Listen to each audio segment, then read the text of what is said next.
সমস্যাটা যখন ওজন কমানো নিয়ে, তখন একটা প্রশ্ন বারবার ঘুরে আসে, সেটা হলো খাবারে ফ্যাট কমাবো নাকি কার্বোহাইড্রেট।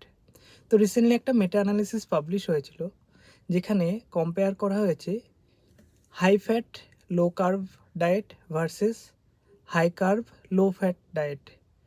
রেজাল্টে পাওয়া গেছে যে low carb high fat diet ওজন কমানোর ব্যাপারে বেশি এফেক্টিভ।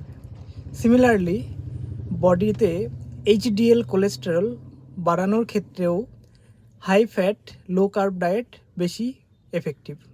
অন্যদিকে কোলেস্টেরল বা শরীরে টোটাল ফ্যাট এই সমস্তর ব্যাপারে দুটো ডায়েটই ইকুয়ালি এফেক্টিভ ছিল। একটা জিনিস আপনারা মনে রাখবেন, কার্বোহাইড্রেট কিন্তু বডিতে স্টোর হয় ফ্যাট হিসেবেই। এরকম আরও আপডেট পেতে গেলে স্টে কানেক্টেড। বাই।